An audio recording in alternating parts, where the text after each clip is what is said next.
Et pour aller plus loin, Alain Pissard, bonjour.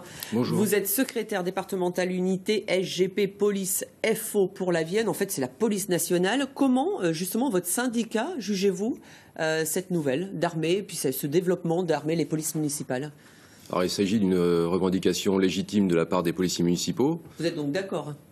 Nous sommes effectivement favorables à ce qu'ils soient armés, dans le sens où les policiers municipaux concourent à la sécurité publique.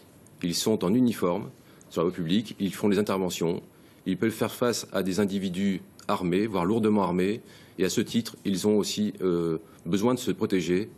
Un gilet pare-balles qui leur a été octroyé récemment à la suite aux événements, aux attentats notamment, constitue une protection pour eux, mais effectivement, l'arme est l'ultime protection contre un individu armé. Il faut quand même qu'il y ait de la formation, il faut que ce soit encadré tout ça, comme pour vous d'ailleurs. Il est prévu qu'ils soient formés par le Centre national de la fonction publique territoriale.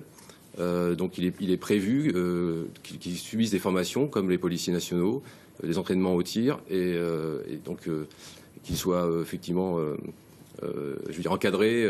Ça pourrait développer les échanges multiplier les échanges entre police municipale et nationale, notamment pour les entraînements de tir, j'imagine. Alors normalement, des conventions devraient être passées entre la police municipale et la gendarmerie ou la police nationale, pour les entraînements au tir notamment. Alors on va revenir depuis l'instauration de l'état d'urgence. Quel est l'état d'esprit des policiers, je pense, de Poitiers et Châtellerault? Alors chez les policiers, c'est l'épuisement qui prévaut.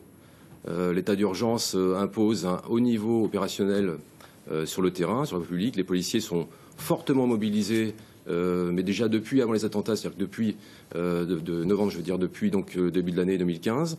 Ça se traduit par des restrictions de congés et de repos. Donc les policiers sont vraiment fatigués, et plus que fatigués, sont épuisés. Vous constatez une hausse des arrêts maladie, par exemple? Alors effectivement, on a une hausse des arrêts maladie qui sont liés qui sont liés à la fatigue notamment, et puis on voit ce qui apparaît aujourd'hui, ce sont des burn-out. Alors pourtant des postes supplémentaires ont été annoncés, 5000 postes d'ici 2 ans, policiers, gendarmes confondus.